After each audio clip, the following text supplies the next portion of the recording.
Between Stolen Stars. 4. Law of the Land. "An ether fizz," Spider called to the dreg behind the bar, "for our fearless Kell." Spider sat on his makeshift throne at the back of the ether tank, surveying his tiny fiefdom. He beckoned Mithrax to approach. "To what do we owe the honor of your presence, Mithrax Kell?" Spider asked loudly, over-pronouncing the human version of his name.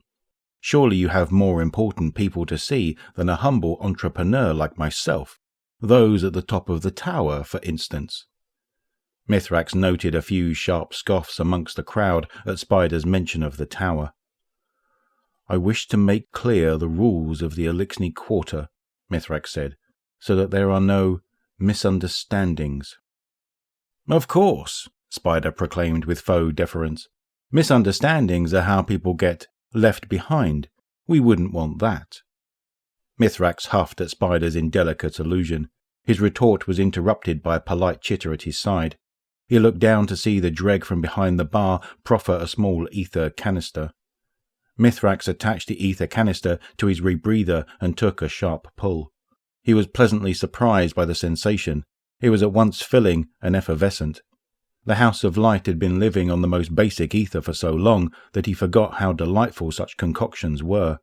Spider noticed the Kell's appreciation and scoffed. "So, the rules," he prompted. "Yes," Mithrax rumbled. "We are not yet welcome by all in the Lost City, so we must avoid angering our human neighbors." "Agreed," Spider nodded. "The humans can be peevish, especially when you kill dozens of them at a time."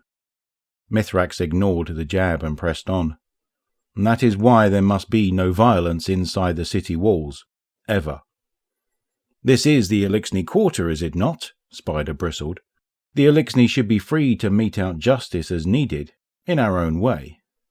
"I did not say there must be no violence," Mithrax muttered in sotto voce. "Only that it must not happen inside the walls." Spider nodded at the concession. "Very crafty. Agreed. Is that all?" "No, that is not all. From today forward, there must be no more docking in your organization." He nodded toward the dreg behind the bar, whose lower arm stumps were covered with studded leather caps. "What?" Spider exclaimed. "That's preposterous. Elixni have been docking dregs since the whirlwind. It's tradition." The crowd murmured restlessly at the prospect of confrontation. "Not in my house," Mithrax boomed. The room went silent. Mithrax turned to address the crowd. "I am Kell, and I decree that no Elixni in the House of Light shall be docked." He turned back to Spider and lowered his voice. "Unless you wish to be the exception to the rule." Spider chuckled. "There's the Mithrax I knew," he said slyly. "As long as you're still willing to draw blades when the time comes, we'll be just fine."